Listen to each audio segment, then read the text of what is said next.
नमस्कार साथियों, जय माता दी, राधे राधे, जय श्री राम। आप सभी का नरेंद्र विश्वकर्मा यूट्यूब चैनल में मैं नरेंद्र विश्वकर्मा हार्दिक स्वागत करता हूं। आज का जो चैप्टर है क्लास 10th है, अध्याय 16 प्रायिकता, उदाहरण क्रमांक पहला जो आप स्क्रीन पर देख रहे हैं। आप यकीन मानकर चलिए, यदि मेरे द्वारा बनाई गई प्लेलिस्ट के प्रायिकता के सभी चैप्टर को आप अच्छी तरह सॉल्व करते हैं या पढ़ते हैं तो आपको प्रायिकता की क्लियर जानकारी होगी।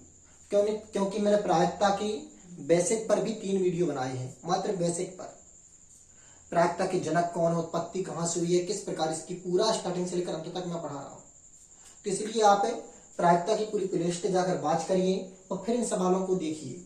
आप यकीन मानिए, आपसे प्रायिकता का एक एक क्वेश्चन बनेगा, वो भी आप ओरल तक कर सकते हैं। इतना सिंपल है चैप्टर।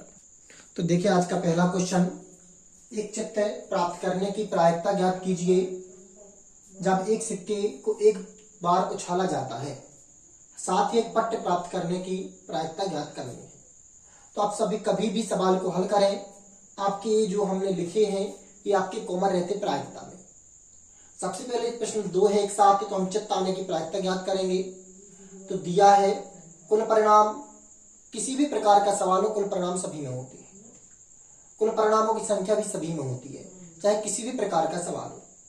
अनुकूल परिणाम सभी में होते हैं, चाहे किसी भी प्रकार का सवाल हो। कुल परिणाम कहलाते हैं वह परिणाम जो घटना को घटित होने में प्राप्त होते हैं, जो परिणाम प्राप्त होते हैं। जैसे हम दिनों की संख्या लें तो दिनों की संख्या के कुल परिणाम क्या होंगे, दिनों के 7 नाम, और इनकी 7 नामों की संख्या कितनी होगी, 7। अनुकूल परिणाम वे परिणाम कहलाते हैं जो हमें चाहिए होता है। अनुकूल परिणामों की संख्या कितनी है वो आप देखेंगे। सूत्र प्रायिकता का अनुकूल परिणामों की संख्या बटे कुल परिणामों की संख्या। तो कुल परिणाम सिक्के के क्या होते हैं, कुल परिणाम सिक्के में प्राप्त होंगे आपका चित्त, पट, ये कुल परिणाम हो जाएंगे। अब कुल परिणामों की टोटल संख्या क्या है, 1 और 1 है 2। अनुकूल परिणाम क्या करना है, अभी हम चित्त आने के लिए कर रहे हैं, तो अनुकूल परिणाम आपका चित्त होगा।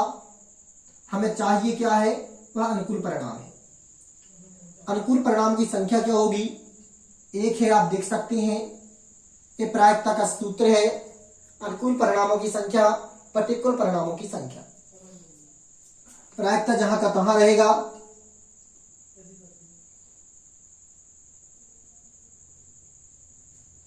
अनुकूल परिणामों की संख्या कितनी है, 1।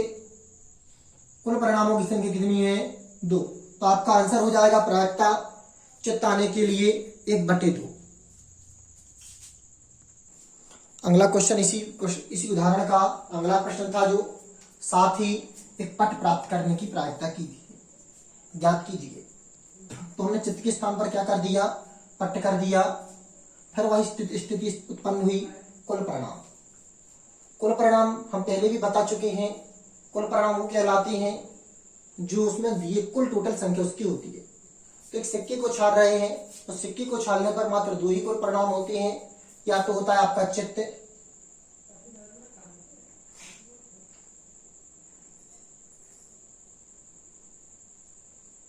और दूसरा होता है आपका पट। इसके अलावा किसी सिक्के को छालने पर कुछ प्राप्त नहीं होता है।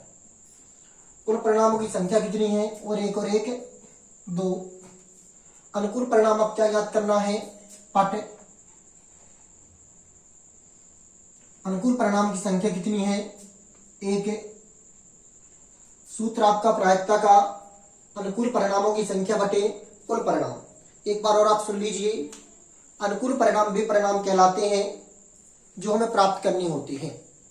जैसे हम दिनों में से कहें कि हमें सोमवार और गुरुवार प्राप्त करने की प्रायिकता ज्ञात कीजिए, तो अनुकूल परिणाम आपके सोमवार और गुरुवार होंगे, और कुल परिणाम सोमवार से लेकर रविवार तक होंगे। तो अनुकूल परिणाम पट हुआ, अनुकूल परिणामों की संख्या 1 हुई। प्रायिकता अनुकूल परिणामों की संख्या बटे कुल परिणामों की संख्या। तो अनुकूल परिणामों की संख्या 1 है, कुल परिणामों की संख्या 2 है।